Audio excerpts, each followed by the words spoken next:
waste our time. Nigga gonna die anyway. We really, the parents are the ones who on demon time for real. When we say these little boys on demon time, really mama on demon time, daddy on demon time. Because our children are only a reflection of us. I mean, home and just the parent is the iPhone. If mama leave, they don't cry. If daddy leave, they don't cry. But if you take their phone from them, they'll cry like hell because they are more connected to the phone than they is to mama and dad. And whose fault is that? Act is at an all-time high, and I strongly believe that there is an unseen hand active in building a death trap for our babies. But my perception is leaning more toward us than the ones who are building the environment for us to die in. I feel every generation says they're fighting for the children, but if that's true, why do so many young people feel more lost than ever? Today's topic isn't about attacking our community. It's about asking whether we're recognizing what's happening around our sons and daughters before it's too late. My returning guest and a part of the podcast, Anthony Burgess, thank you so much for joining us again. It means a whole lot to the platform that you come and share your wisdom and your thoughts and insight on these very important topics. Has the environment surrounding Black children changed, or have we simply become accustomed to the unhealthy conditions, schools, social media, violence, fatherlessness, mental health, lack of mentors? I would start by saying, giving God glory and praise. And the next thing is really important to give you your just due. Because a lot of time, the Bible say that a prophet isn't honored in his own home. And it's chaotic, but it's real to where people who don't know us value us more than the people who know us. So just on the fact that you are steadfast in your city without all really support, because we should be giving you all the glory and praise, because the platform that we have is really from your heart for real. So it's always much respect, and I pray that God continue to bless you and your wife and really everything you put your stamp on. Bless it for real. But with that being said, I appreciate you wholeheartedly. Yes, sir, man. It's. I wish the audience could be here with you. Very powerful spirit, but I apologize for interrupting. You're fine. Yeah, I appreciate that. Would you ask me again? Now, and this is a really good question. Has the environment surrounding Black children changed, or have we simply become accustomed to unhealthy conditions? I think the environment has gotten more death-like. I think the attack is at an all-time high, and I strongly believe that there is an unseen hand active in building a death trap for our babies. But my perception is leaning more toward us than the ones who are building the environment for us to die in. I feel Black parents are failing to build a village for us as a people, and we are in a way allowing the unseen hand to do whatever they want to do to our babies for real, because there's no village. There's no love. There's no desire. Everything in nature help its own. I mean, this is how God gave nature its love. Everything in nature do something for itself. And everybody's doing something for themselves but us for real. But we are the ones that's pointing fingers at it anytime anything happened to us. We never look at the fact that we've been clubbing all night. We never look at the fact that if you are a father, your son don't want to be like you. if you're a mother, your daughter don't want to be like you. I think it's a disgrace for a son to want to be Spider-Man and not be like the man in his midst. I think it's chaotic for me to be a man and to have a son and he don't have a vision of being like me. I'm his hero. The only God he know before he understand God is me. So if he don't want to be who I am, then that's cold-blooded. That's cold-blooded. That's cold-blooded. And this is our situation. We don't have a clue on what to do with them. So it's like, man, I'm looking at my own hand. I love Michael Jackson. He said, I'm looking at the man in the mirror and I'm asking him to change his ways. So really, if we don't change our ways, then we really need to shut up about whatever's going on with our babies in the street. I mean, what can you say? Yeah, but I mean, is it just the generation? I mean, with more advancements in technology, knowledge will be increased on the earth, but man will become weaker. That's a thing. And so it's just, it could have just, I'm not trying to get a parents out at all, but I'm saying like, I mean, is the generations becoming weaker? Well, Well, the dynamic in family is a strong family produces a strong community. A strong community produces a strong nation, but there's a relationship. I mean, you got the primary relationship and you have a secondary relationship. So me as a man, I have a primary relationship, and my primary relationship is with God. My secondary relationship is with my woman or my wife or whoever she may be. But the first thing that I have to have as a man is a relationship with my creator, my God, and based off my connection to my creator and my God, I'm able to value the woman whom I choose to marry, because it's a God made me a help meet. But if I don't have an idea, a blueprint of what the help meet is, then I would never understand who she is to help me meet my requirements in life for real. So when you are a man and you don't have that primary relationship with God, then man without God, I mean, if you pull a leaf from the tree, immediately the leaf dies. Everything, if you pull a grape from the grapevine, then at that point, the power, the energy that's flowing through the branches, it no longer exists for real. So anytime you tear yourself away from something, then at that point, you begin to die. So man away from God is really a bestiality, man, an animalistic man. And that's why when you take, because the Bible say Christ is the head of man, man is the head of woman, woman is the head of child. So the energy, the flow of energy, scripture-wise, it comes from God to the man, from man to the woman. So so really, if the man ain't connected, then who gonna feed the woman? And if the woman ain't connected, who gonna feed the child? So now, Lil Ray and also Lil Shanique, they are a product. They ain't a product of the world. They are a product of parents who are just totally dysfunctional. Okay, that everything that you're saying goes directly into my next question, which is, if parents are no longer the primary influence, who is? Well, because that's what you busting it down. But obviously that's not what's happening. The leaf is detached from the branch and it's dying. Who is the primary influence of the generation, if not the parents? A world that has been social engineered for our death, man.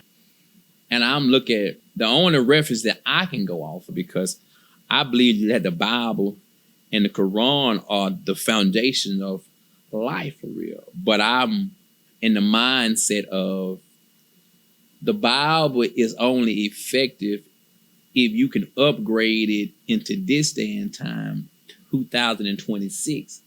If if you don't have the court vision to see how scripture fit in this day and time, then reading it from back then is irrelevant to the conversation for real. So I'm looking at the book of Exodus where it was a plot on young boys. And I keep on going back to this scripture because it's so relevant in this day and time. There was a plot around Moses' life. That there was a plot around Jesus' life, and the powers that be at that time, they sent out a decree to kill all boy babies from the age of 2 on down.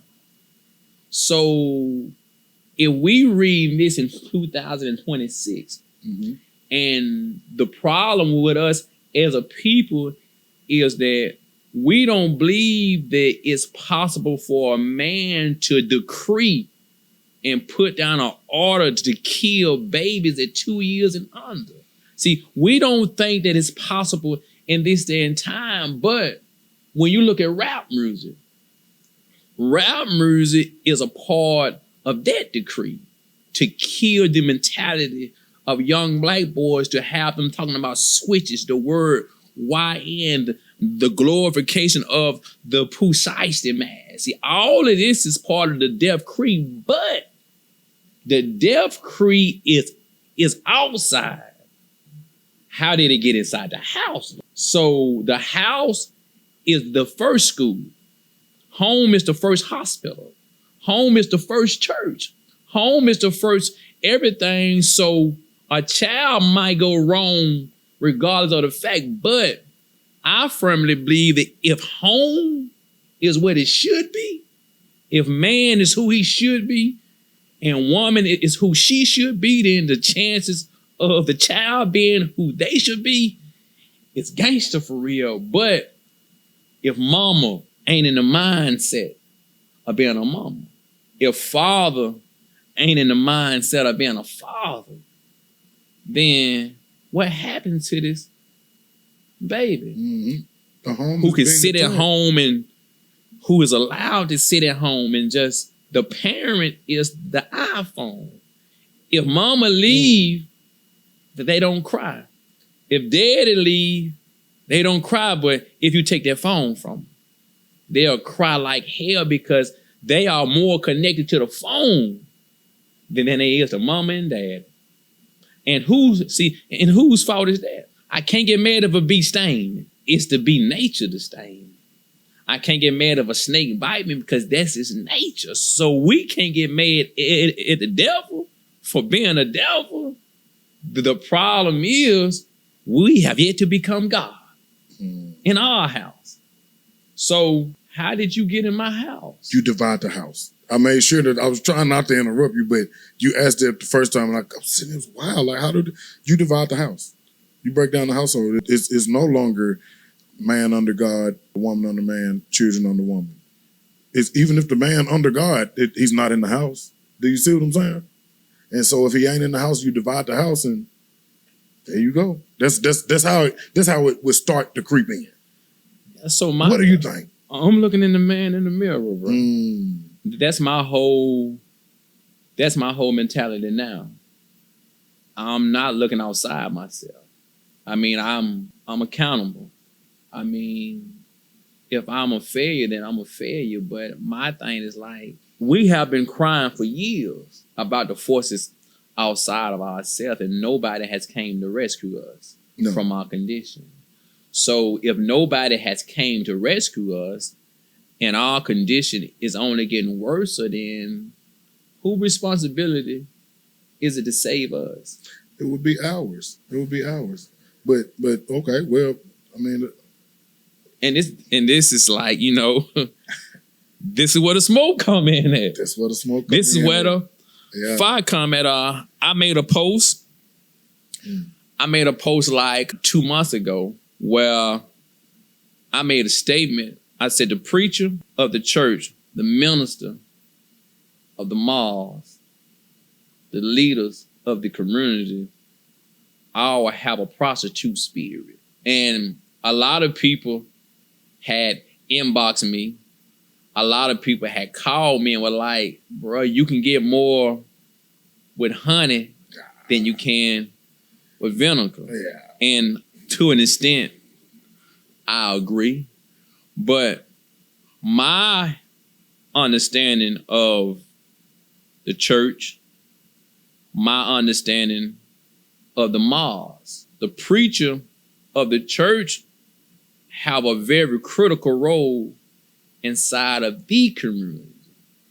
If there's no life inside the community, then the preacher's job is to preach a word that would ignite the life inside the people. The minister over the mosque, if death is roaming around the community, then the minister's job is to preach, lead by example in a way that awaken the God inside the people. So if the people are totally dead, then the Bible say, how shall they know unless they have a preacher? And how shall they have one unless he be sent? So God, he's putting the responsibility of the community on the shoulders of the ones who proclaim to be preachers and ministers. Mm-hmm. See, God elected a man to revive the community. So if the elected man is not reviving the community, then if we don't have hope in the church and the mosque, bro, if the houses of God is dead, then bro, we in a hell of a situation for real, because you go to church on Sunday and the message on Sunday is supposed to be geared to help you make it to next Sunday.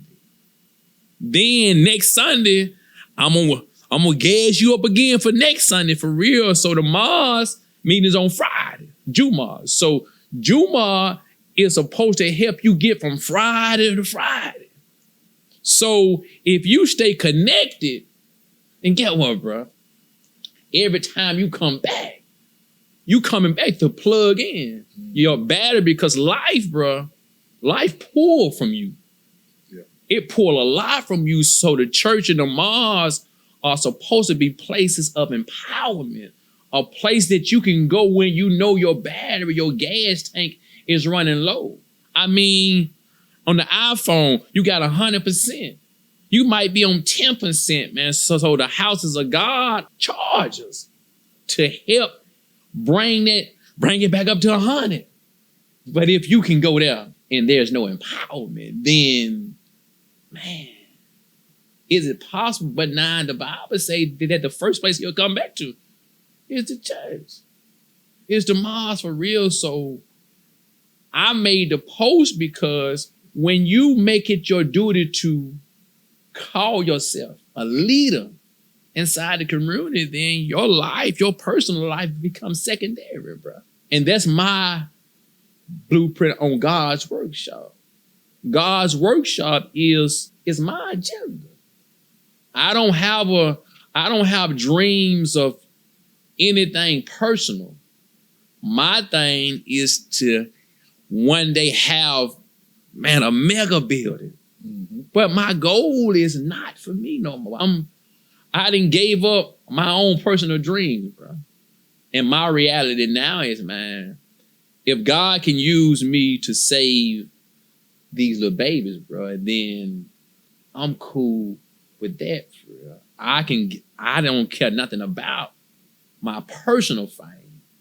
I just want to save the people. But this is the responsibility that come with my decision to stand in the fire. So if you'd have made that decision to stand in the fire, then somebody had to hold you accountable for your decision. That's true. Well, everything that you just said carries a lot of weight. And so I absolutely have to ask, so some of the criticisms that you have of self but you said nothing outside of self, but then you brought up the church. And we don't see the church like what I don't know how it's viewed in the Bible or how it's supposed to be viewed, because God said, I'll take this building, I'll tear it down in 3 days, I'll lift it back up. And I think he was talking about the church, but I don't know. I'm not a minister. Now, what are any solutions to this issue? The branch being snatched away from the leaf being snatched away from the branch and it's dying, and that leaf being our youth community. whenever there was a problem in scripture where the community has went totally in rebellious mode, before God destroyed that community, God always sent a man to warn, guide that community. So when you look at the time of Noah was instructed to go and build a ark. When you look at the time of Lot was instructed to go and lead his people out of vehement sin. When you look at the time of Jonah was called to go and preach to the city. Anytime you have a situation that need a man to guide and direct, out of the love of God, he always places somebody in the midst who would guide us out of our condition if we take heed. So my situation, my outlook on it is that we have to develop a team of men who are dedicated not to a religion, but dedicated through God by actions, and to do it from a alcoholic mind frame. And what I mean by doing it from an alcoholic mind frame is an alcoholic don't care about the label that's on the bottle. His only concern is the alcohol that's inside the bottle. So we need men who are dedicated not to the label of Christian, Muslim, Buddhist, blood, or whatever it may be. We need men who are only dedicated to one thing.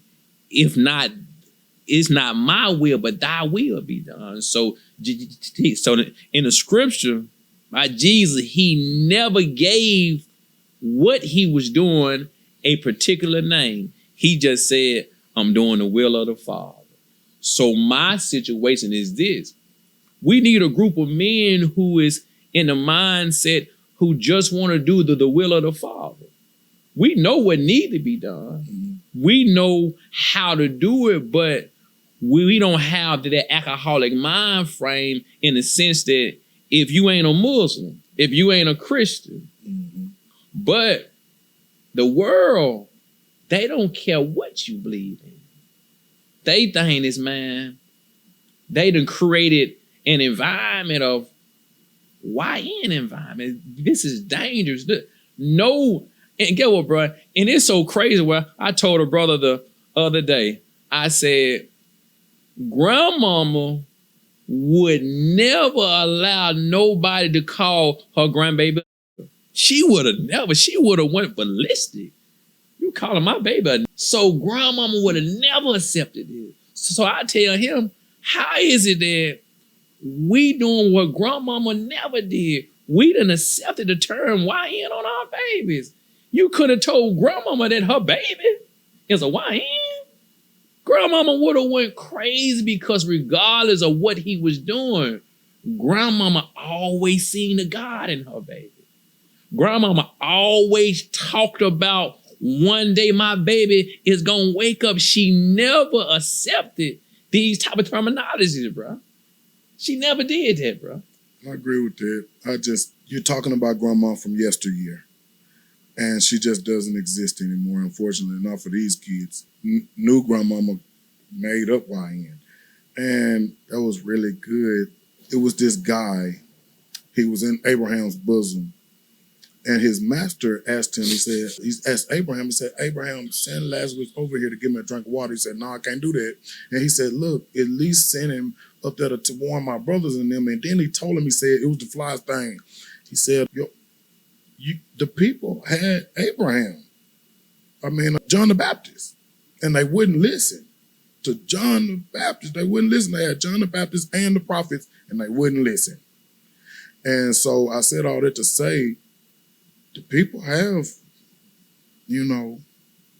guides, like you said, but the people aren't listening, and they're further and further away from originality, the love of God. And so, that's a tough one. But I think it's... What say you? But I think it's critical. John?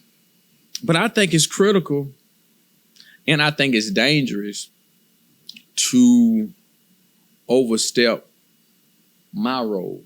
Mm-hmm. I think it's dangerous when we bring forth a judgment that only God can bring. Noah's job was to build an ark. That was it. It wasn't to complain and make excuses about the condition of the people. Noah's job was to do one thing: build an ark, and you let me worry about the flood because you don't have the power to bring the flood. Mm-hmm. I'm telling you that at a certain point in your development, I'm going to allow the rain to fall. Your thing is to do one thing: preach warning and guide. And this is the thing that I think we as leaders in the community have accepted. We have accepted the false reality that we can't save them. They gon' die. They won't listen. So we have closed our ears on how to hear the word of God inside of ourselves that will allow us to keep on pushing, to keep on doing it, because they say he built the ark for 150 years. So can you imagine a man building a place of refuge for 150 years? Can you imagine? And they say that as he was building the ark, the people was coming by mocking him, laughing at him. So can you imagine the mind frame that Noah had to have? Or can you imagine the love that he had to have for God, or the conviction he had to have to keep on building? And that's that type of spirit that make it my business to stay connected to. I never want to start to ponder over the fact that I can't save them. I never want to give up on them, because I understand that my transition was, it was a time in life in prison, brother, where nobody had a purpose to really speak life into me, bro. But it was always a certain group of dudes that, regardless of what I did, bro, they always found me. I might be in the back of the dorm, bro, smoking a joint, bro. They'll let me do my thing, and they'll come out. They'll tell me, man, you're going to be special, though, bro.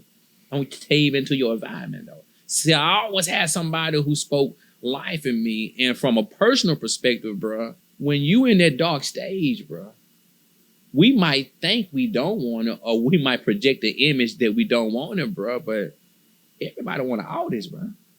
Everybody want it, bro. Yeah. It just takes that type of love. And I will end by saying that that's what I think made Jesus, man, so great, was his ability to love beyond the circumstances, bro.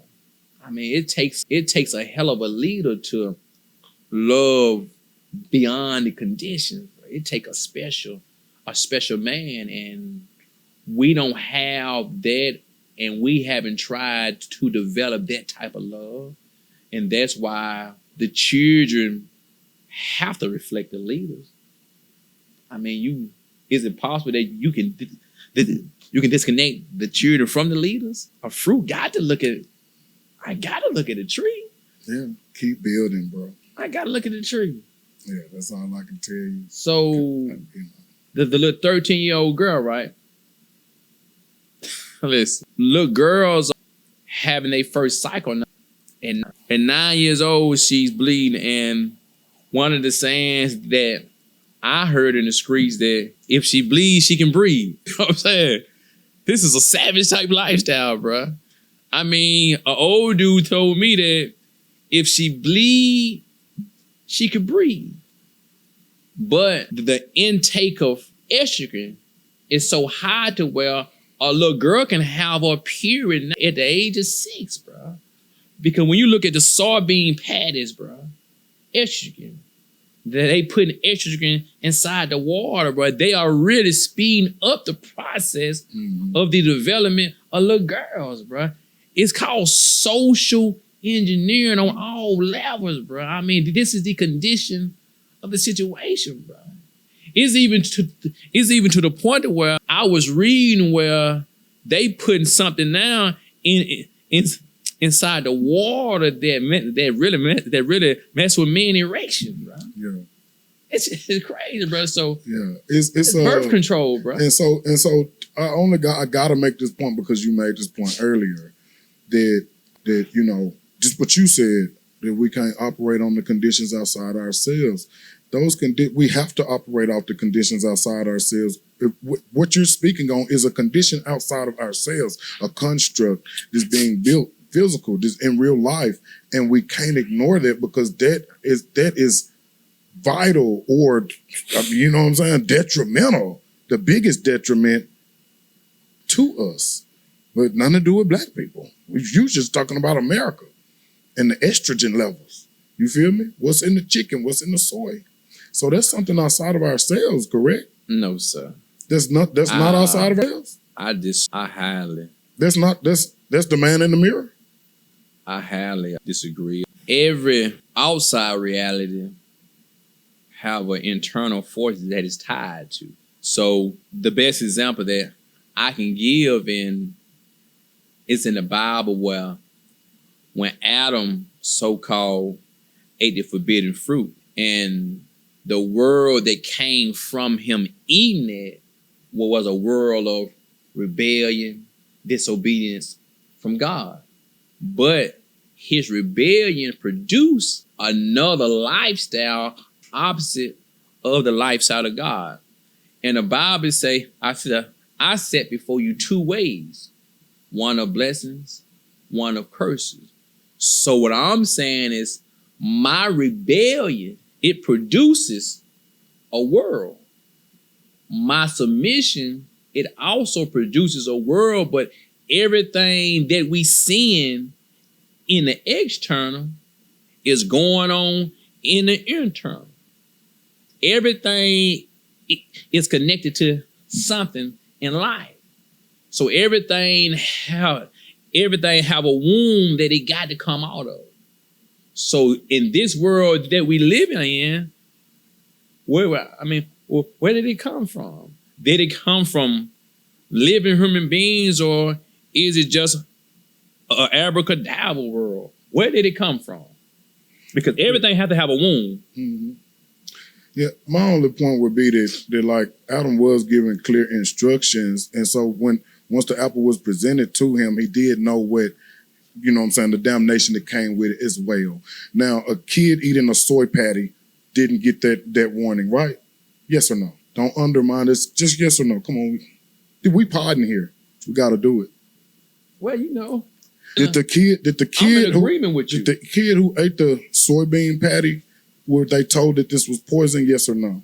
No, sir. All right. And so that will hold no relevance, the Adam reference that you just made, will hold no relevance to somebody eating something that they're thinking healthy for their kid, unbeknownst to them and their kid. You see? So I just had to make that point. Yeah. So the tree in the garden, right? It was forbidden. So one of the things about Adam is God taught him and gave him the name of everything in creation. So Adam knew the name of everything in creation, man. He knew right from wrong off the gate. So when you look at our condition as parents, we haven't developed the mind frame that understand the many death plots of our children. So we can't teach what we don't know. And that's my thing. That's is weird. Why I said I said back then that the problem that I have is with us as parents, because we haven't made ourselves knowledgeable. We haven't prepared ourselves to be parents. in this world. So the fact that we don't know, but there's no excuses in law. Law is this. We can't tell the judge we didn't know. The judge cared nothing about it. So there's no excuses in law. So the reason why the soy patty is being fed or whatever wrong is being fed, what I'm saying is that it's inside the house is the problem. That the house is the problem. I'm never going to give the outside world any credit for doing what I'm supposed to do with my baby. I got a daughter named Legacy. And my thing with Legacy is this. Your smile is your smile, but I have to teach and put the right information in her that would give her the potential to control her destiny. Mm-hmm. If I don't do that, then I can't complain or get mad if she want to be a scripper or whatever she want to be, because I didn't prepare her the way. So the Bible says, train them up in the way that they should go. Mm-hmm. Train them up in a way, but we ain't training them up in a way that they should go. And it's a known fact that we are in a realized satanic time. We're in a satanic time. You won't get any pushback from me on that. So that's my whole vibe. I agree with the parenting. I do agree with the man in the mirror. I 100% agree with that. It's just, back to what your point was, if the parents don't even have the knowledge, if they weren't taught, then it's easy to create the division in the house where you're saying it all starts at. I think it does start with division in the home. You know what I'm saying? Like if the man can't, if he can't make enough bag to be you feel me, the breadwinner, I'm just saying, like, hey. I mean, like, it ain't no respect no more. It ain't like she referencing him just because it's her baby daddy. You know what I'm saying? She calling him a bum in front of the kids. You feel me? So I don't know. I just feel like the division in the household is definitely going to take away from the kids. You know what I'm saying? Which would generate from what you're talking about, like the parents don't know. Well, I love the words of the Minister Farrakhan. And Minister Farrakhan says that one of the things that we haven't been taught is the art of mating.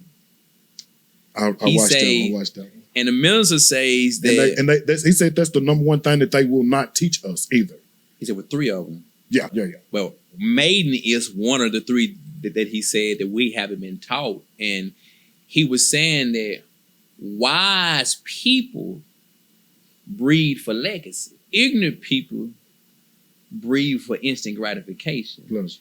And I'm going to get a lot of backlash, but I don't really care about none of it. You know I don't care about none of it for real. We can't.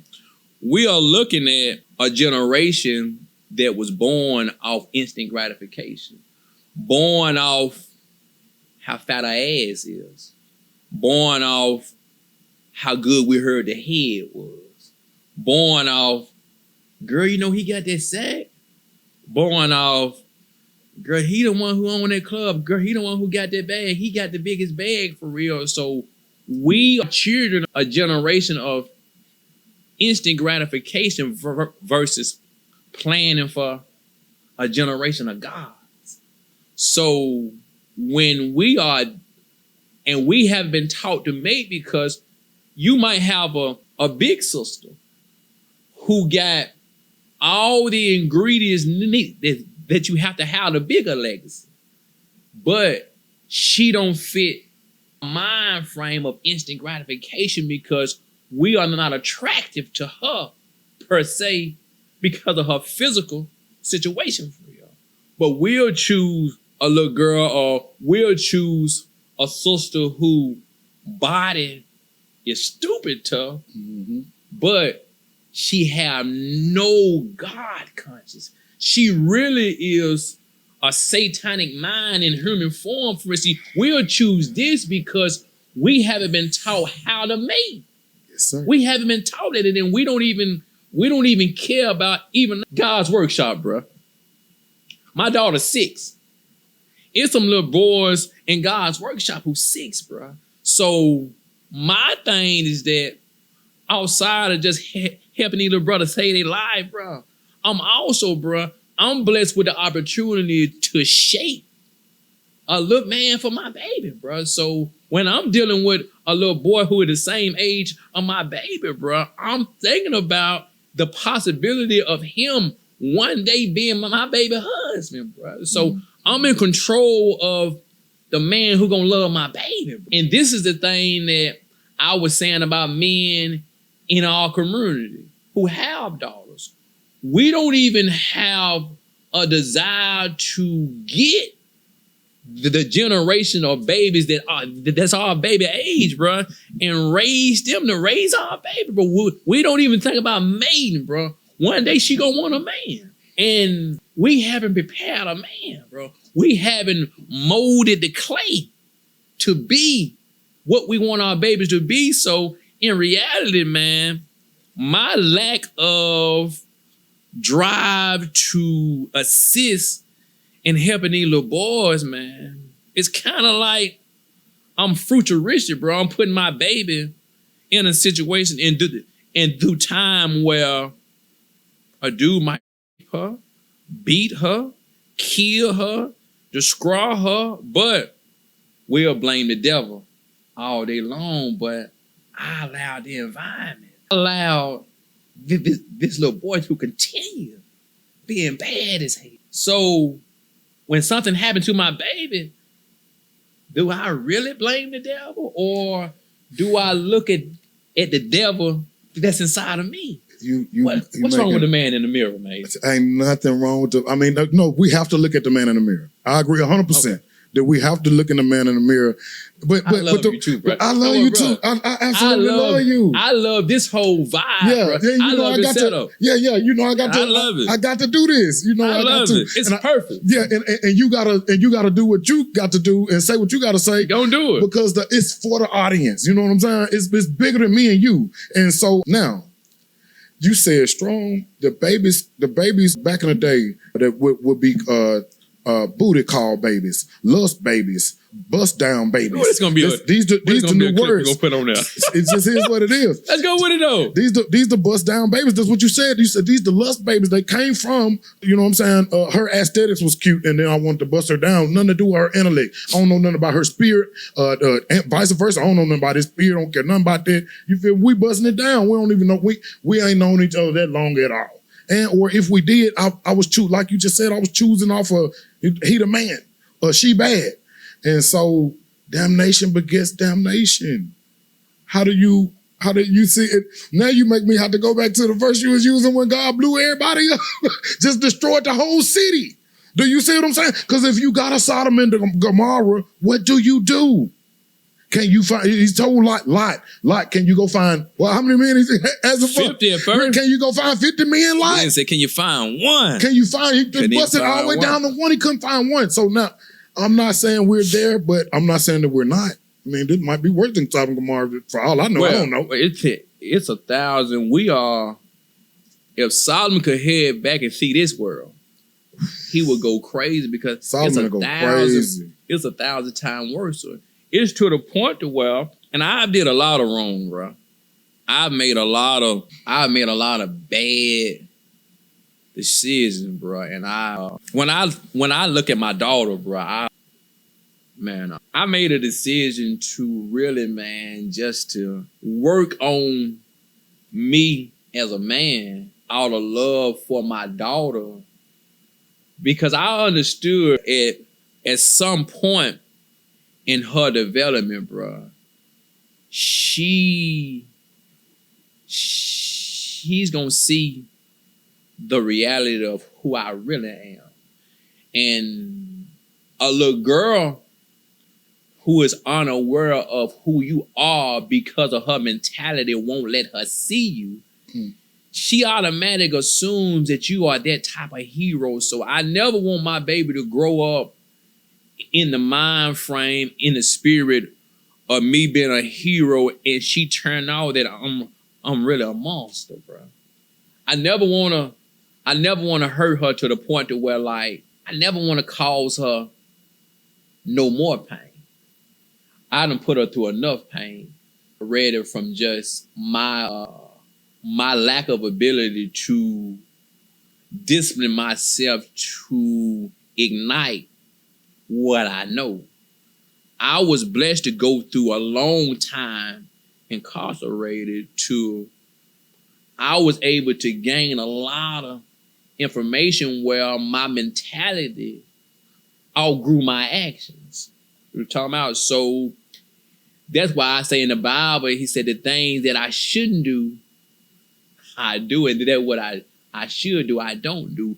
Because, bro, when I came home, bro, I made a lot of immature mistakes that caused physical harm to a lot of good people. But it wasn't never my intent to harm. But regardless of if it was or wasn't, I'm still responsible for that.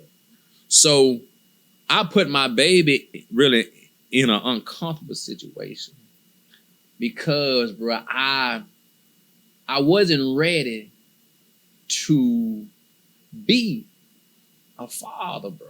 I was just a young man who was just one in control of his mentality, bro, and instant gratification, bro. The fact that I had to have sex because I ain't had it in so long, because the world will pour on you, and if the right thing is not in you, that's why the Bible says train up a child in a way that it should go, because the world is going to challenge one thing about us. It's going to challenge the depth of who we are. And a lot of times, bro, we don't have no internal character. The Bible says that the inward man have to die daily. But if the inward man is staying alive daily, then guess what, bro? Hey, you busting down most of my so, yeah. Gotta do better, man. Hey, I gotta clean us. I gotta bring us back to structure. Okay. Because I mean, the organic was just, you know what I mean? We could just keep doing it the whole time. But why do adults spend more time arguing online than investing in young people? Is the banter back and forth more exciting than the solutions and actually doing what's supposed to be happening? Why do adults spend more time arguing online than investing in the young people? It was a rap group, I want to say, they had a song called Arrested Development. Arrested Development. And my response to that is that we are a generation that's frozen in development. The Bible say, when I was a child, I thought as a child. Mm-hmm. And when I became a man or grown, I put away the foolish thing. And I had just told a brother this the other day. I said, if you never feed your mind, you could never grow outside of who you are at the present moment. And we are people who don't read, yet pray for change, but don't read. And the reason why change never comes is because the requirements that's needed to transition into change is connected to what we know. The Bible says, study to show thyself approval. So when we are really overgrown children playing with life for real.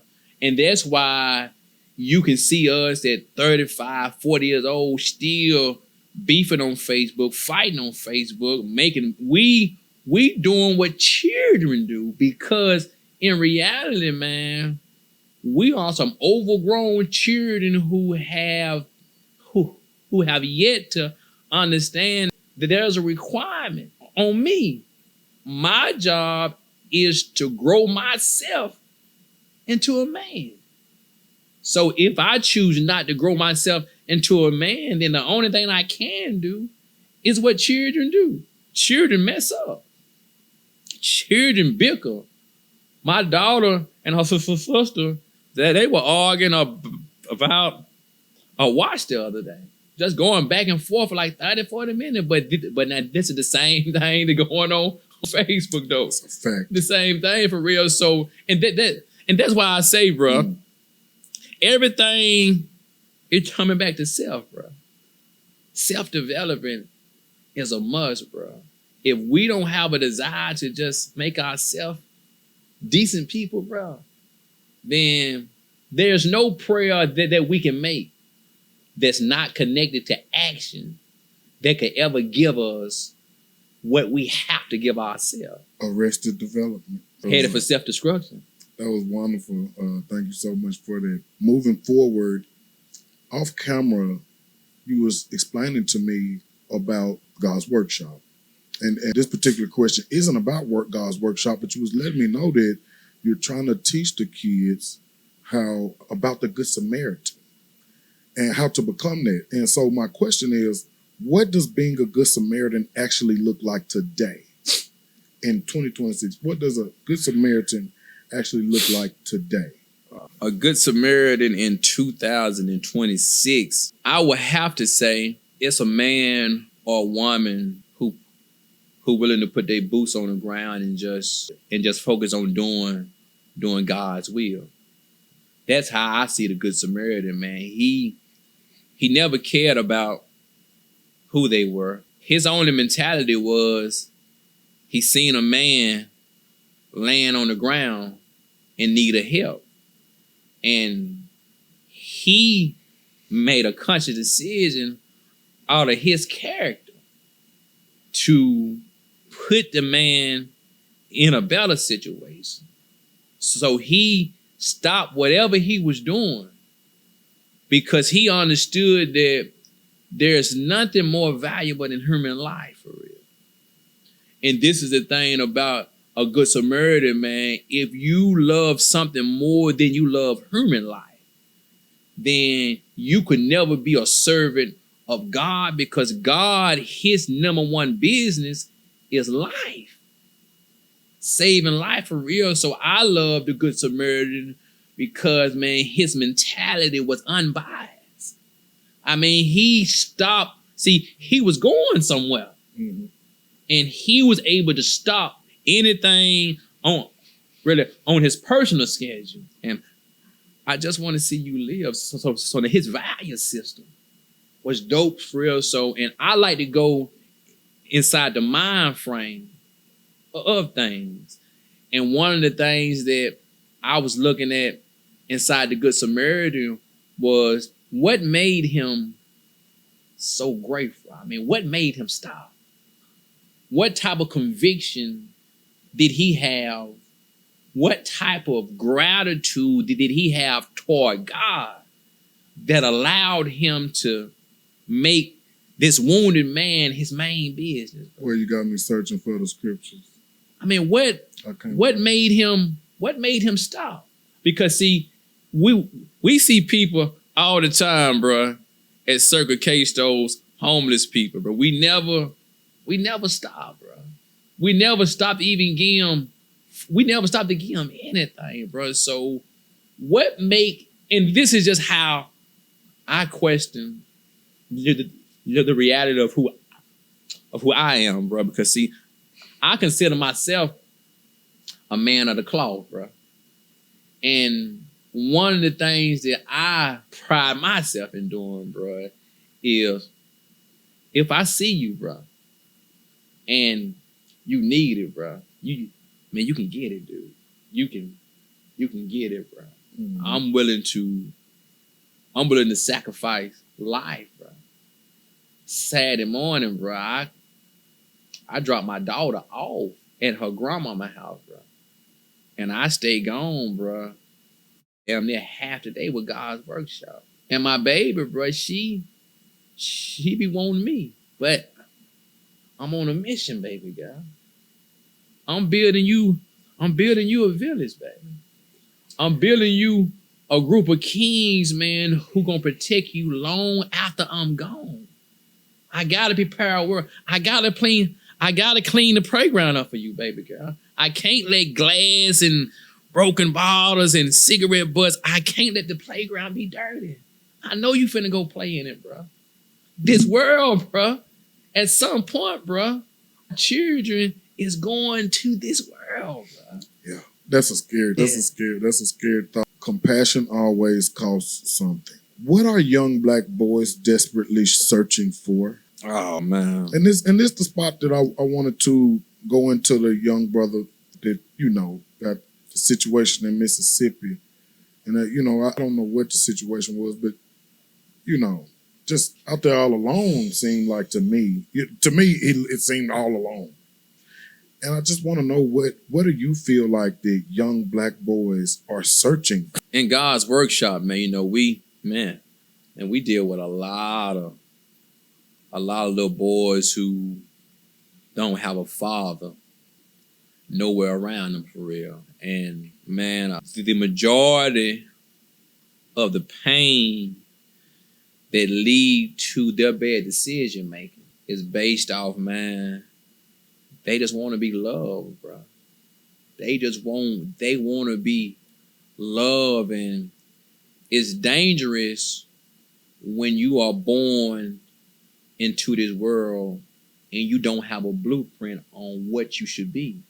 It's dangerous, bro. So the little boys in God's workshop, bro, I done been in there, bro, and I done seen little boys cry. I done seen little boys be so emotional to where they are afraid to cry due to a fear of what's around them, a fear of being mocked and laughed at, to where I just went over there and just grabbed them and hugged them, bro. And when I hug these little boys, man, it's like they just totally just let go in my arms. Mm-hmm. Mm-hmm. And they are really, bro, they just need that. They need that type of love that's really just allow them to be fearless, bro. You could love a child so much, or a child can feel like you love them so much to where it put them in a fearless mind frame where they ain't afraid of the boogeyman. My dad is. Daddy, will you come and be with me while I go to sleep? What they saying is, man, I'm afraid to go by myself. So, Daddy, will you come in here while I go to sleep, Daddy? I mean, it's something, but we don't know how to read between the lines. We don't see that the fact that she's seeing us, he's seeing us, as that's of a boogeyman chaser, bro. My daddy gonna smoke the boogeyman. See, we don't see that type of perspective. And man, when I'm in God's workshop, bro, that's really what they be saying to me, bro. I just want to see my daddy, man. I want that type of power, that type of love for real. I want my daddy for real. And bro, what I'm saying is that everything that they going through, I went in prison, bro. I grew up, bro, watching my daddy, bro, smash my mama, bro. I grew up like this, bro. So I never had a respect for men, because every man in my family was just like my daddy, bro. Alcoholic, and they'll beat women, bro. I've never been blessed. I was never blessed to see that type of man, bro, who just was able to awaken the greater version of me. So, bro, I just want to be loved, bro. Even now, bro, and I'm 46, bro. Even right now, bro, it was a question on Facebook where Israel Foster, he said this right here. He said, what is 3 things that you want a woman to do for you? And he said, be honest. My reply was, I just want her to hold me, in her softness. I just need that at 46. Because, bro, I'm in a world, bro, where, bro, I'm fighting like hell to live in, bro. And I'm fighting to be a man in this type of world with my luggage, bro, where I have to skillfully job hunt all type of madness, bro, at the same time being in this type of skin. So when I go home, bro, I would just love to have, bro, just that touch, bro. A touch to where she just helped me pull the arm off, the breastplate, the helmet. Help me pull this shit off, man. That type of love. And I'm 46 and I need it right now, so I can only imagine what a little boy who can't even explain his emotions is going through. So that's why you acting up at school now. That's why you cussing at school. That's why you in case. Everything is a product of something that is going on inside of his mind, from inside of mama mind, daddy mind. So if we can correct ourselves as parents, bro, we could alter a lot of our baby's destruction, bro. But we so far gone now with the world, bro. How we smoking, we popping. We really on a family structure, bro. Way out of here. That was good. So just a little bit of a follow-up to that. Is that the same reason that our young boys are joining gangs? Yeah. I just had to ask, you know what I'm saying? I just had to ask it because you're talking about the love and you know, and I guess neglect from the parents, even if it's unbeknownst to the parents or the absentee father, or whatever the situation is, they're gonna go look for acceptance and familiarity, you know? It's just, man, we had a situation in God's workshop where it was some beefs between little boys, right? And we dealt with it.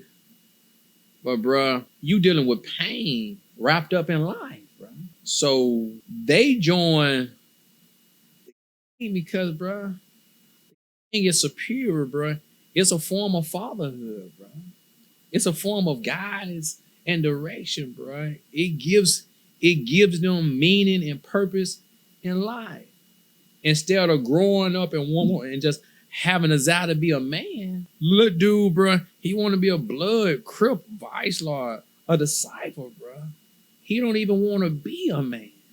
He gonna choose being a blood over being a man.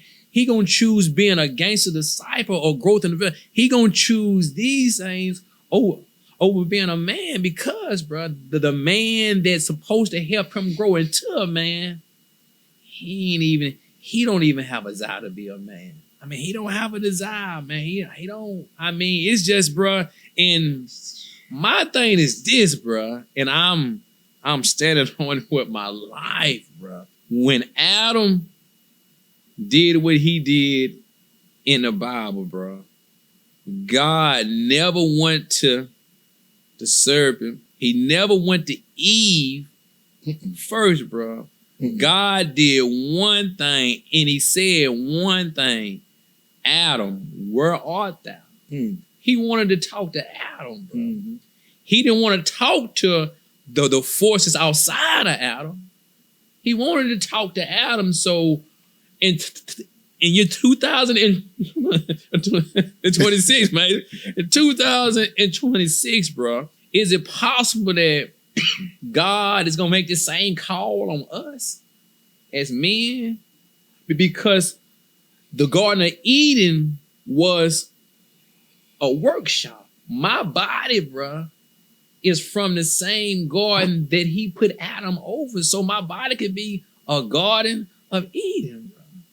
So am I being the Adam over my body, bro? Or have I ate from the forbidden tree of life in myself?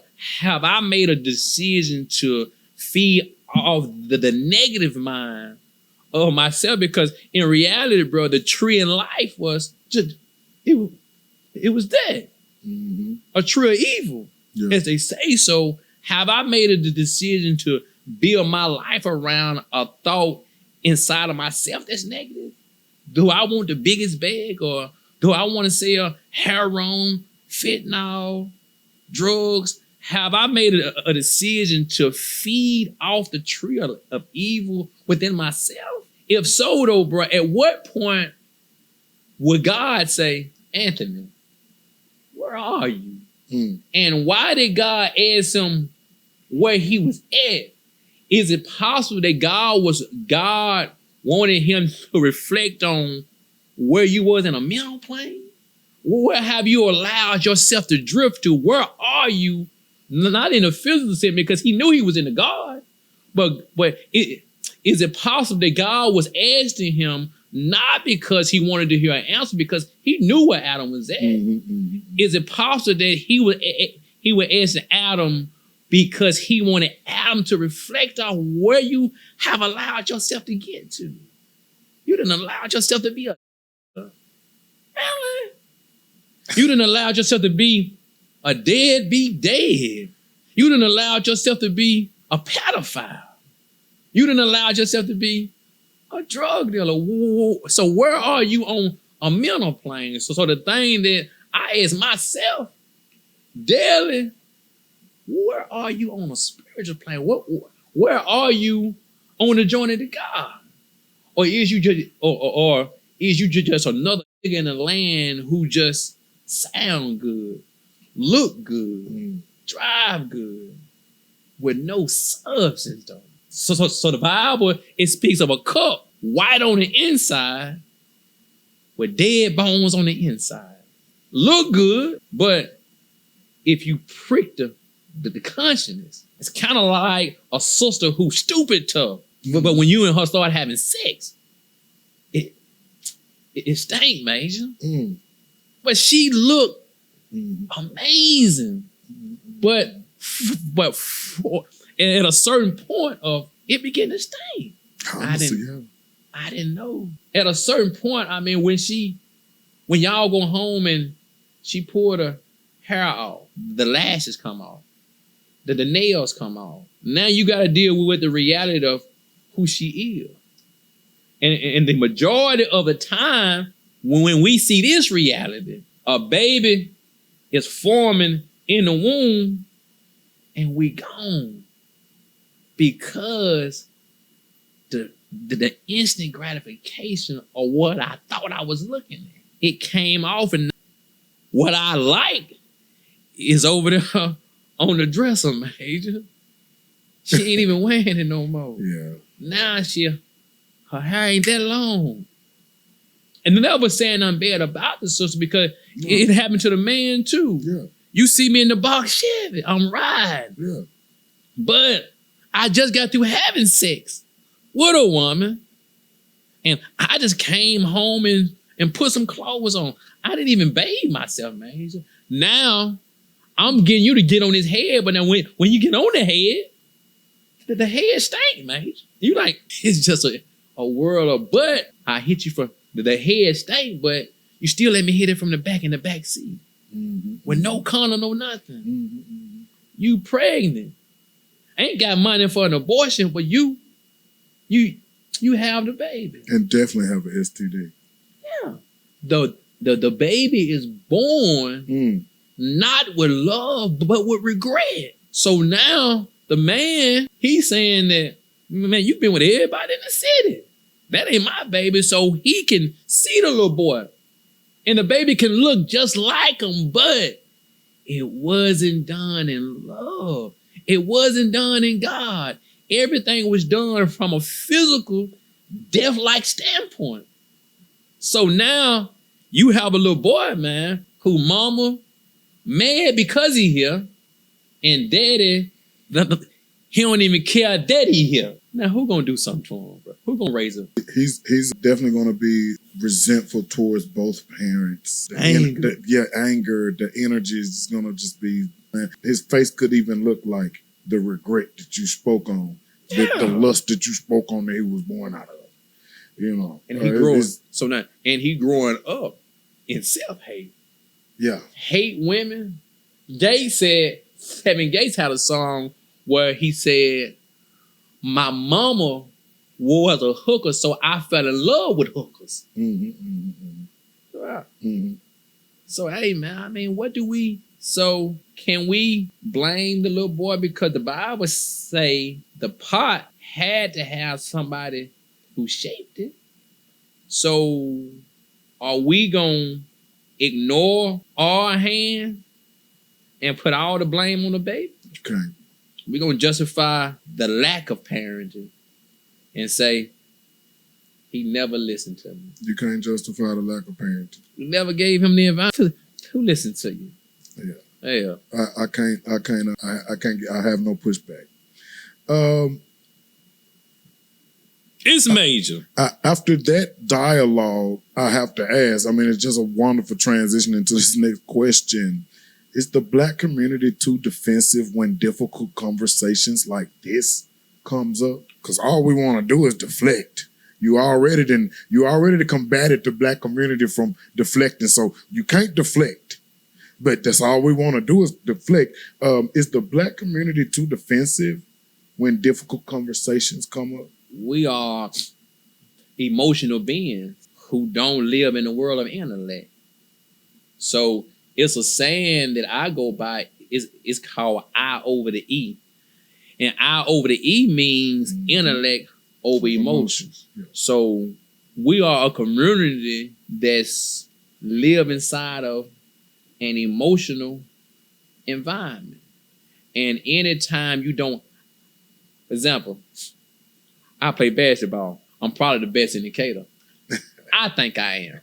Somebody might think different. So my thing is like, show me. And I got a saying that I say that I play basketball on the rooftop. Whoever lose, jump. I'm talking about. So I've said that to say, when I play basketball with anybody, my whole mentality is to figure out what makes you emotional unbalanced. And I'm in a war within myself to where my goal is to figure out how I can create an emotional environment for you to exist in and throw you off. So I might hit you in your jaw and don't give you the foul. Shut up, pot. I talk real regular, but my thing is to create an environment that brings out your lack of character. Mm-hmm. Your lower self. Your lower self. your emotional self. Yeah. And if you haven't been trained to have character, then eventually I got you. Mm-hmm. And this is the thing about life. Life is going to test your character. So Jesus, before he went on his mission, he had to first fast 40 days and 40 nights. So why would he have to fast, and what do fasting do to the mentality of a man? Fasting is prescribed to be a character because you have to refrain from food, refrain from water, refrain from the requirements of life, and you have to put yourself in a position where you are able to manage the hunger of life, the hunger of sex, the hunger of alcohol. You got to put yourself on a mental plane where you conquer your physical. And when you can conquer your physical self, then you put yourself in the plane of being God. So Jesus, the devil, he didn't appear to Jesus at the beginning of his fast. Mm-mm. He waited to the end of his fast because he prefigured that Jesus' mentality was connected to his flesh. So the Bible says that the carnal-minded man, the carnal-minded man, mm-hmm. is a weak man. Mm-hmm. So the devil was sitting back in the lurk, waiting for the last day, the last night. And he popped up on the scene. What up? He's smart. What up? Yeah. And he took him not on the side of the mountain, around the mountain. He took him on the top of the mountain because, bro, he wanted him to see everything when he had nothing of substance on the physical plane inside of himself. But all along he had been filling himself up because less of him, he was decreasing. So God could, inside of him The could Bible increase. say. So You said it. Unbeknownst to the enemy, you don't even know I'm at my highest level. Yeah. Let's go. Yeah. And now you tempting God. Yeah. So now the devil was so lame to where he thought that he was trying Jesus, but I didn't transition up into the mind state of God. Yeah, I'm on another plane now, boy. I ain't even myself no more. I'm the Father. Yeah. That type of Yeah. but if he hadn't went through the fast, what would it have been? Because see, it's a reason why who commissioned that he got to complete this 40 days and 40 nights? Was it himself? Who seen that he had to do this in order to start his mission? Where did it come from? Did this 40 days and 40 nights? Who decreed that? That came from the Father. So he had to know that preparation.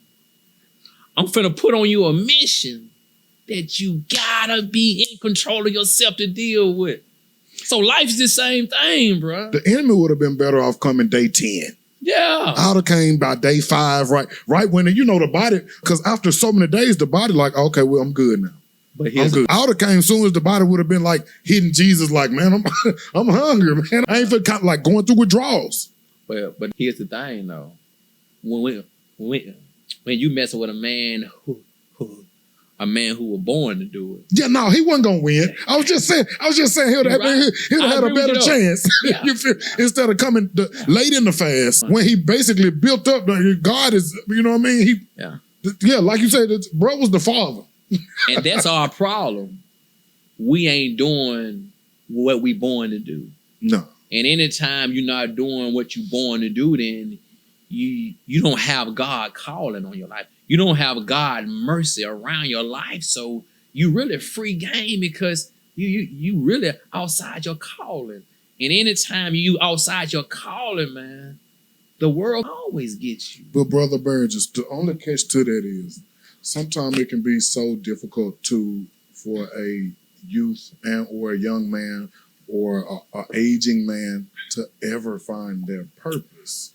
And the reason I'm thinking that is once you find your purpose, you're not even going to desire to do much outside of it. You're going to want to walk in your purpose. That's just going to be a natural thing. But for it to be revealed to you sometimes, just sometimes we fight ourselves. It could be right there in our face. But I mean, I know all about, I don't know what my purpose right now today at this time is to raise MJ the best I can, support Kyla the best I can, try to raise my children, take care of my children.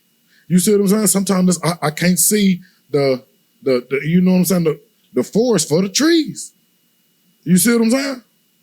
And so I mean you brought up making sure to walk in your purpose, but just I think it's a slim margin, the community, not even the Black community, just all mankind that truly find their purpose.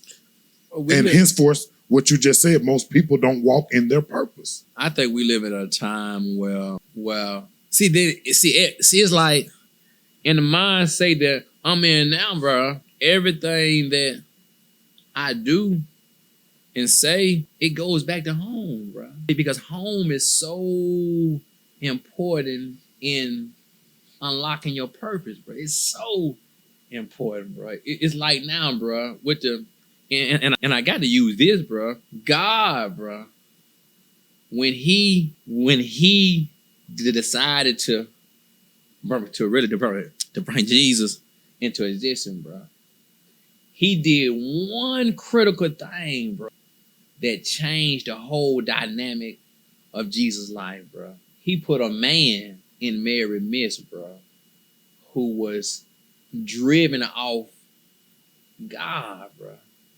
Joseph, bro, it say God communicated to Joseph through dreams and visions, bro. So Joseph was a man who was walking, not from his own ear, but he was walking from the ear of God, bro. And God, bro, he saved Mary through a man, bro. You know what I'm talking about? So, and I've said this to say that at some point, we have to press pause on life, bro, and do all we can to figure out why. And to me, why, my why is, why do you still have me here? That's my whole, man, that's my thing. So why God's workshop? Why? Everything have a why to it, and why it puts you in a mind frame where you begin to reason with your reality, your life, your world, your family, your everything. So why? This is my whole vibe, bro. Why? Because I've been in a situation, bro, and you had a dude to say that, man, I supposed to have been there. I don't agree with this type of talk. You know what I'm talking about? Because my thing now, Major, is this. If I'm alive, then God won't be alive. Mm-hmm. Ain't nothing that I went through supposed to kill me. But here's the thing, though, bro. Yeah. If you find your purpose or you find your early death. Find your purpose or find your early death. These little boys, man, hey, man, do tell me that if you can save just one. So I asked him, I said, you got 12. Okay, you got 12. 25 little boys in God's workshop on the average. And you telling me that it really, if I can save just one. In other words, in your mind, 24 already dead. This is the level of perception on how we see our little babies, bro. We don't even think that they gonna live, bro. That's why it's so easy not to help them, because we believe we helping a dead man. We honestly believe that we helping children that's gonna die regardless of what we do. So why waste our time? Why waste our time? Nigga gonna die anyway. We really the parents are the ones who on demon time for real. When we say these little boys on demon time, really mama on demon time, daddy on demon time. Because our children are only a reflection of us.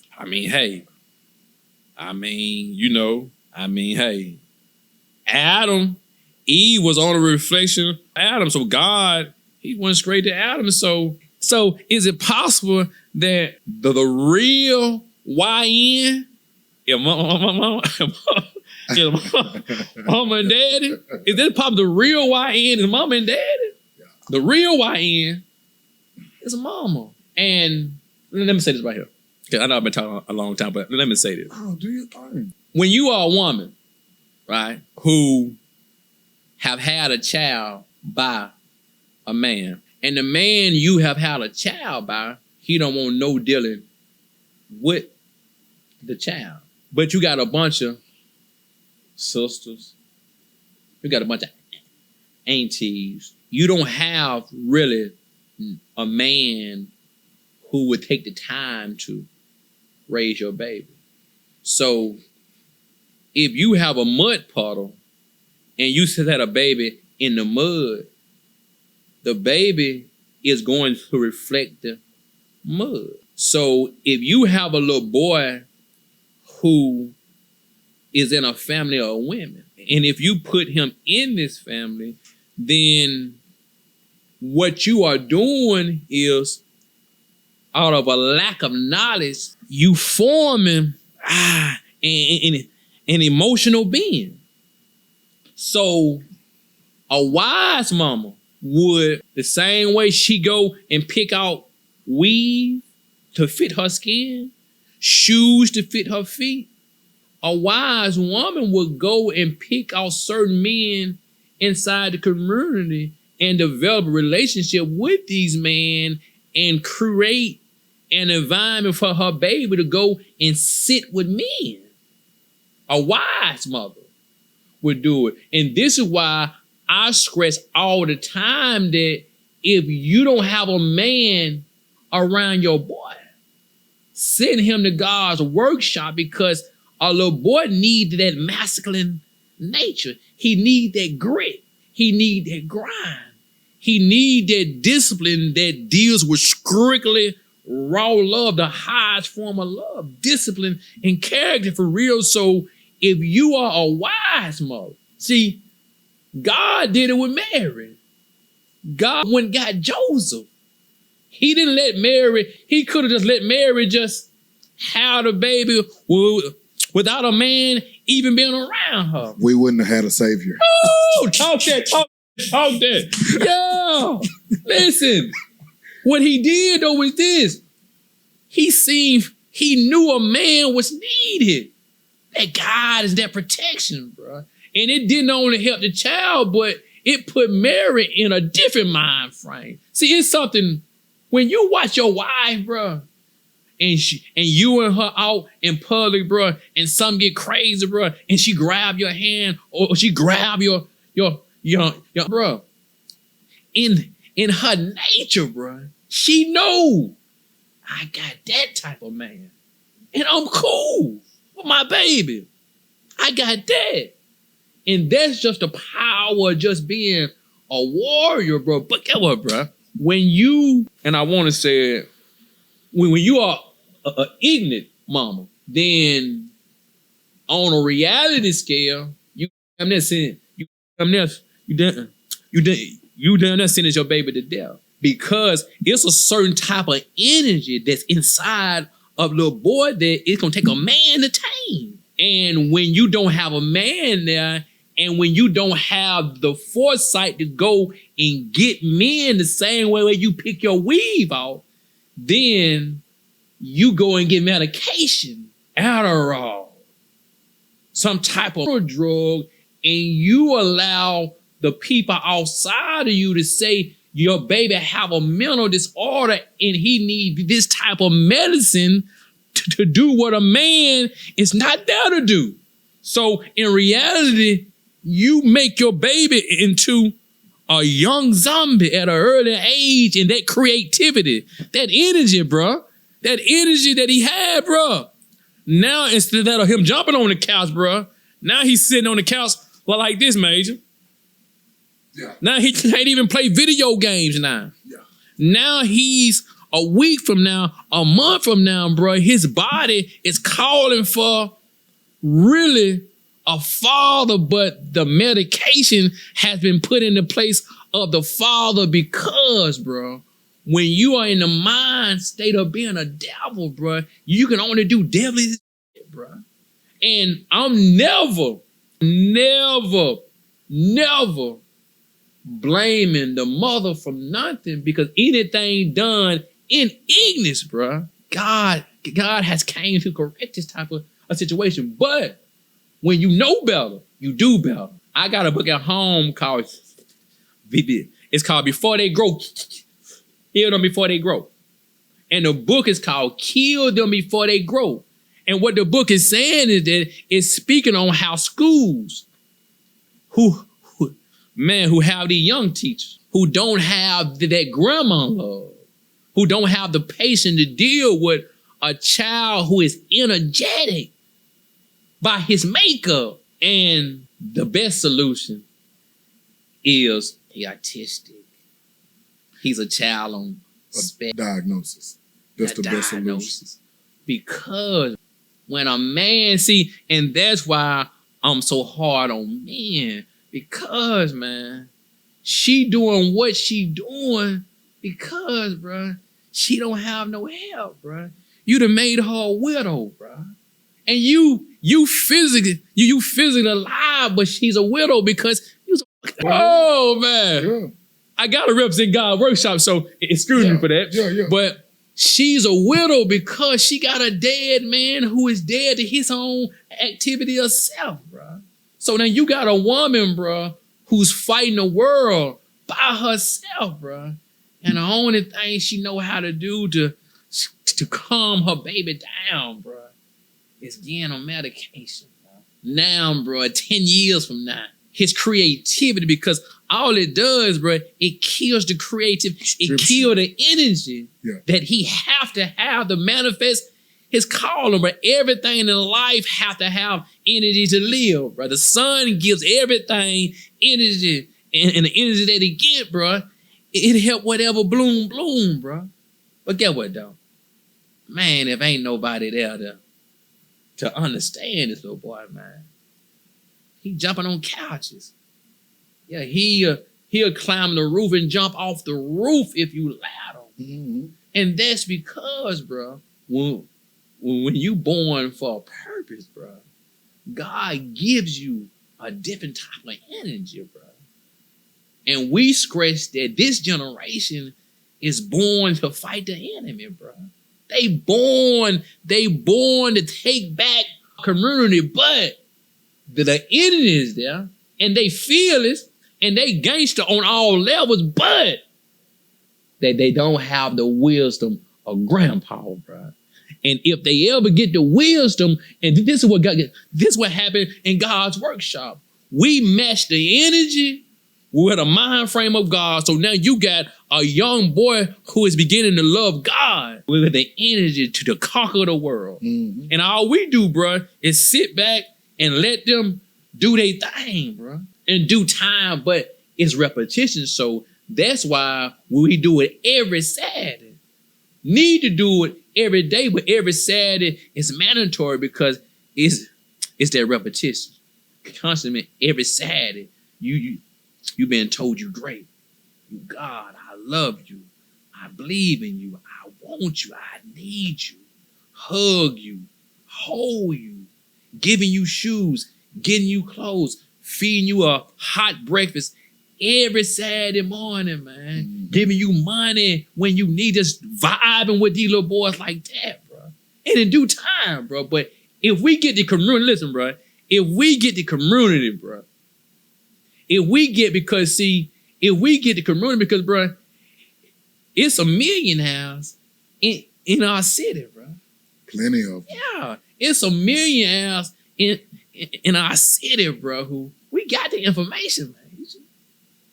We just need somebody who got that check, who driven by God, bro, and don't want nothing in return because we feed them out of our pockets, bro. And the community feed them, man. The sisters in the community, we do everything from our pockets, bro. With no tax return, we ain't put no receipt in the income tax time. We ain't doing none of that, man. We do it because it was done to us, bro. No EIN number. No, man. It's amazing. I mean, it's so much more that I could, But I'm going to go ahead and, well, you know what? I got a question. Should children inherit their parents' religion or discover truth for themselves? It's major. That's major. With all due respect or lack of respect, however it may be, I'm going to be judged regardless of what I'm finna say. And I'm cool with it. In this particular situation, and but reality is reality. And the one thing that I do is that I'm an open door. Meaning, like, ain't no doors on my house. Meaning, you can come in and sit down anytime you feel like it. And what I'm about to say is, we didn't have a choice, the God that we serve. We didn't have a choice. When you look at history states that the first slave ship came on these shores at 1555. And history also shows that it was 250 years after we got here that we were allowed to read the Bible. This is what history states. And the reason why they made a decision to give us God, the time they gave us God, wasn't because they wanted us to be living human beings. It was because there was so much slave revolts going on at that time, meaning you had slaves, you had men and women who still understood who they were and was going to war with them on all levels. So the masters, history says the master was afraid to go to sleep. So him and some more people made a decision to give them religion, but to give them religion not to make them equal to us, but to give them religion to kill the desire to revolt. Make them docile. To make them docile, to really to make them zombies and to make them passive in how they deal with God. So they gave us a version of Jesus that was so full of love, but there was no rebellion in Jesus. So the Jesus that we got, well, it was a Jesus who loved everybody. If anything wrong was did to him, automatic accept the wrong. So the Jesus that we was given was a Jesus to help them be able to sleep inside the master house, where they didn't have to worry about nothing going on because they was already transitioning now into a passive mind frame where they tied what they did to their interest in heaven or their interest in hell. So the slave was put in a mind frame like this: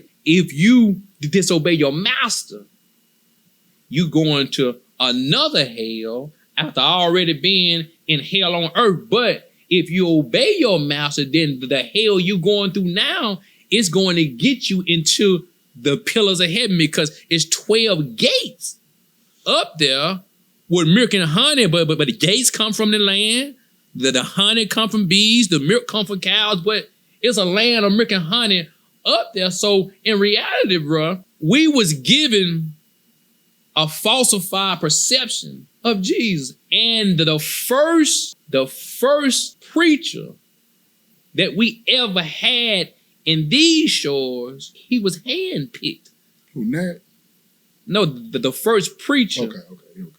Who, because see, in order to give us the word of God, what they did was they picked a black man amongst us who was perfect to administer the word that they was going to give him, and they gave him certain treats. He probably got an extra piece of chicken or extra biscuit, or the danger of his life was no more, meaning he didn't have to worry about being whooped, killed, hung. His wife wasn't going to be sold in slavery. His children weren't going to be sold in slavery. As long as you teach them how I'm teaching you. And this is why I say that a tradition, a belief system came from that. And that's why when you look at our community, it's like probably 30 churches in our community, but it ain't nothing but hell going around it. And my thing has always been that the message that's inside the church, the message that's inside the preacher's mouth, it's the same message that was given to us, not to free us, but to keep us in a death-like state, to keep us. How can you have God and you've been on food stamps for 30 years? How can you have God and, man, you've been staying in the same hood house for 30 years? How can you have God and you content with paying $5 inside the project and you never want a job, but you could get you're in a freedom house. You go to a house that's supposed to teach independence. But that's why I say that I teach my daughter mathematics. I tell her, your religion, your way of life is mathematics. And what I teach my daughter is this: if what you doing, what you hearing don't add up, then you get rid of it. I don't teach her a mystery land. I teach her mathematics. So, and I'm going to say this, I'm going to end.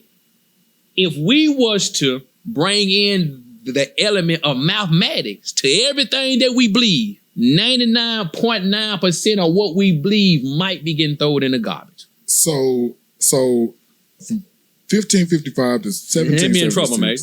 No. No, you're not getting in trouble. It's good trouble, though. It's good. Hope the trouble, it's though. good trouble. Tripping. It's good trouble. I ain't tripping about none of it. Okay, so from 1555 to 1776, we were stripped of who we were as far as our true belief system. So you say at that point, they brought in the new construct, and you're saying that it was not that the Bible was wrong, but the version that we were given was already already had perversion in it. I mean, they weren't giving you the whole Bible. They were giving you excerpts to read and to teach, right? You see what I'm saying? So that would be the perversion part. That they perverted the word already once they were trying to bust it down to the slave so the slave can bust it down to the, you know what I'm saying, community. I know that. So we were handed a perverted version of the word early. I mean, it's like on a reality scale, absent of emotions, God breaks generational curses. Yeah. Jesus was born to break generational curses. Unto us a child is born, a son of a given, with a new government on his shoulders. So how can you worship? How can you follow a man who was born with a new government on his shoulders and stay on the assistance from the government? That's good. That's good. What is it? And this is just, and I stand on it, and hey, ain't no doors on my house or my car. Everything is open. So the Honorable Elijah Muhammad said this right here, bro. He said that the number one enemy for black people is the black preacher. That's what he said. And the reason why is because the average black preacher hasn't developed the spirit to go and get the true reality of Jesus. See, it's nothing wrong with Jesus, but we got to bear witness that if he won't treat you right, then surely he won't teach you right. So the same man who robbed, raped, and killed us, that's what we got God. And we wonder why we are a powerless people. How can you have God who is all powerful and you don't have no mental strength to overcome alcohol, drugs? As a man, you can't even build a world for your family.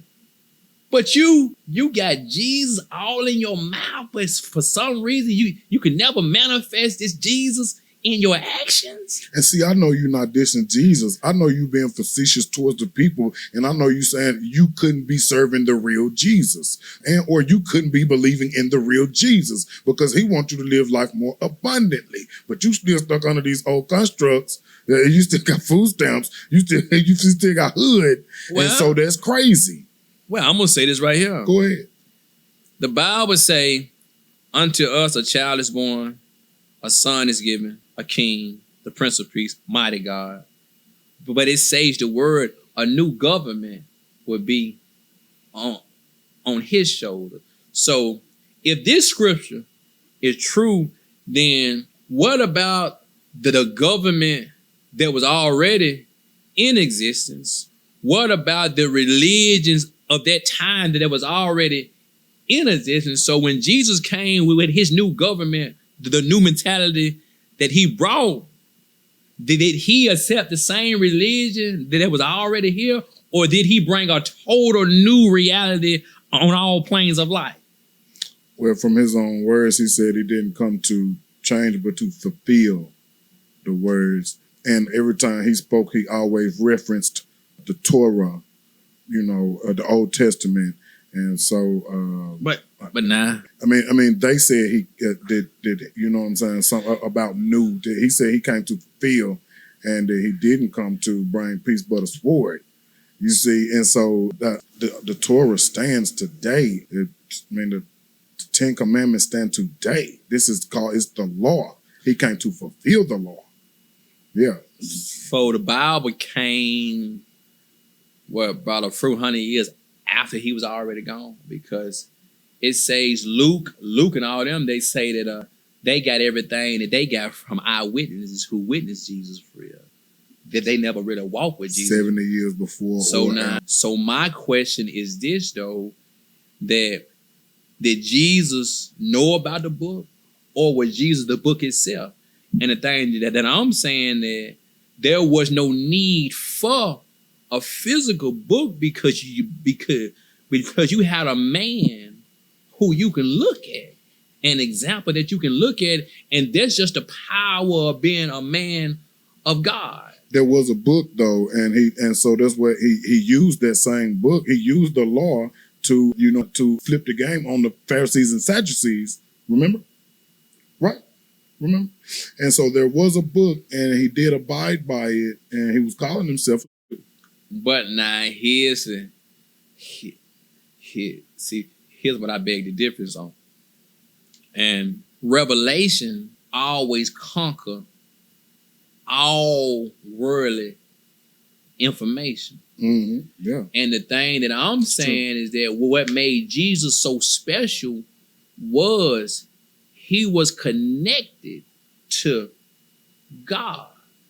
And by his submission, he became God. So he didn't need a physical book to read from because the God in himself was his book. Mm-hmm. You know what I'm talking about? Mm-hmm. And that's why the Bible says that it's a water. It's a water that's inside the belly of a man. And this water that's inside the belly of a man is the information, a constantly flow of godly information flowing through the man, because the book, the Bible, is supposed to connect you back to yourself. And after you connect to yourself, then you don't need a book of instruction because you got the God in you.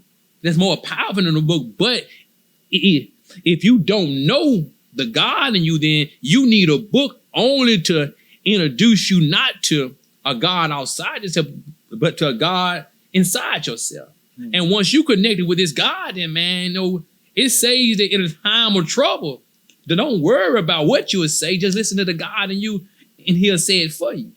And the thing that I'm saying is that on a traditional level, we have accepted a traditional Jesus versus going against the grain and investigating what we have, because what we have been given, it hasn't been able to transform the whole community.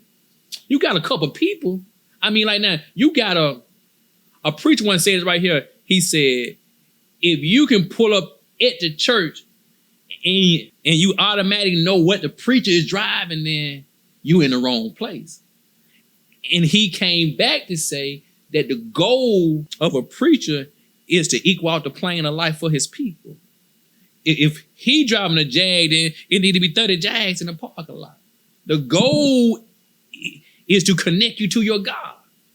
And that's why the preacher is always held in high reverence, because of the duty that he got is unmatched by anything. Your job is to connect a people who don't know God to God and put them in a position where they can't make no excuses about life, because the one thing I have given you, I've given you abundant life. I ain't mad at that. And I'm just going to digress. Okay, so we made it to our rapid fire section, and I absolutely love rapid fire. I think this will be our first time getting to do the rapid fire questions. It's going to be fun. 5 to 10 second answers. 5 to 10 second answers. And I'm just going to say phrases, and you give me 5 to 10 second answers, or however you want to answer it. You know what I'm saying? Don't limit yourself. I'm going to limit to the 5. Bible or Qur'an? Both. I knew you was what you was going to say. Faith or works? Works. Grace or merit? Grace. Grace. No, that's right. Jesus, prophet or Messiah? Messiah. Son of God. Meaning. These just a phrase, just whatever it means to you. Son of God. A man who connected to the Father. Crucified. The struggles of life. Resurrected. The only resurrection is a mental and spiritual resurrection. Trinity. Yes or no? Definitely no. One God. Definitely yes. Final authority. Bible or Qur'an? Quran. Can salvation be known? Yes. Is hell eternal? Is hell eternal? No. Is heaven earned? Yes. Can sins be forgiven today? The Bible say the wages of sin is death, so it's kind of tricky for real. I think it's certain things that you need to die for. Is prayer enough without obedience? Prayer is nothing without obedience. Should religion be questioned? All the time. Is truth absolute? Yes. Can both religions be equally true? Can both religions be equally true? Until a certain extent.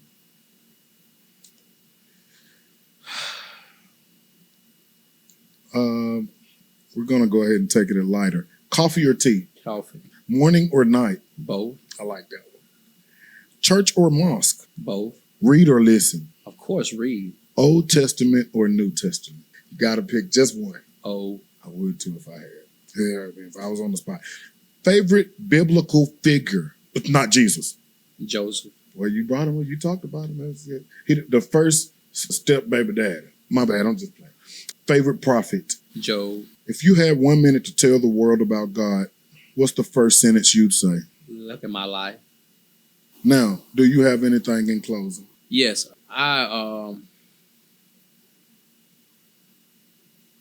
In the journey that I'm on, a lot of times, I'll allow my passion for what I'm doing to cause an imbalance in how I deliver certain messages to people. And the one thing that I never want to do is I never want to hurt a people who is hurting. At the same time, I understand that I have to speak uncomfortable truths to a people who have been made toxic in emotions. And I ask God to not to give me what I need per se to do it. I ask him to give me the time and the mercy, the grace to develop the right type of character to deliver his message to a people who are just emotional. And I've said a lot of stuff.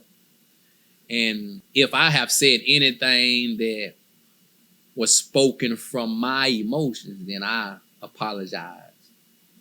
And I pray that time will allow people to see not so much of what I say or how I say it, but to see my intent, to see the purity and the love that I have for us as a people. I never want to be considered to be an enemy to the very people who I'm loving with my life, for real. I never want to cause unnecessary friction with a people that I know we have to be unified in order to address the issues in our community. But I'm in a room on my own at times to where somebody have to stand up and address the madness. So with closing, it's a reason why the mother inside a functional family is automatic love more than the father. And the reason why the mother is loved more than the father is because the father have a love and hate role. He have to apply the discipline. A father have to be the one that make the hard decision that say no. A father have to have the foresight to see on down the line and make a decision that you can't go. You can't go nowhere. You can't go on this vacation. You can't go on this trip. It's certain thing a father have to stop. That automatic, the child call the mother the best mother. Mother's Day is like the third or fourth favorite holiday. Father's Day is right behind Halloween. Last.